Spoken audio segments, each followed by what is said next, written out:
Munshirhat Sadekia high মাদ্রাসার পরিচালন সমিতি নির্বাচনের আগেই বোমাবাজিতে উত্তপ্ত হয়ে উঠল। শুক্রবার রাতে একদল দুষ্কৃতী সেখানে বোমাবাজি করে, সঙ্গে সঙ্গে এলাকার মানুষজন ছুটে এলে দুষ্কৃতীরা পালিয়ে যায়।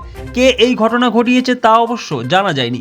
ইতিমধ্যে ঘটনাস্থলে এসে উপস্থিত হয়েছে বিশাল পুলিশ বাহিনী। এর সঙ্গে কারা জড়িত খুঁজে বের করতে পুলিশ তদন্ত শুরু করেছে। আগামী 24শে ডিসেম্বর মুন্সিরহাট সাদেকিয়া হাই মাদ্রাসার পরিচালন সমিতি নির্বাচন রয়েছে। সেই নির্বাচনে দ্বিমুখী প্রতিদ্বন্দ্বিতা হতে চলেছে। একদিকে রাজ্যের শাসক দলের প্রার্থীদের সঙ্গে শিক্ষা বাঁচাও কমিটির প্রার্থীদের। তার আগে এদিন রাতে বোমাবাজির ঘটনায় উত্তপ্ত হয়ে উঠল। প্রসঙ্গত, গত 2017 সালে এই মুন্সিরহাট সাদেকিয়া হাই মাদ্রাসার পরিচালন সমিতি নির্বাচনকে ঘিরে উত্তপ্ত হয়ে উঠেছিল। সেই সময় যুব এবং মাদারের মধ্যে লড়াই হয়েছিল।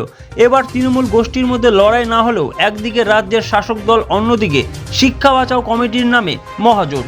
এবারও কি গত 2017 সালের পুনরাবৃত্তি হতে চলেছে, এমনটাই আশঙ্কা করছেন এলাকার বাসিন্দারা।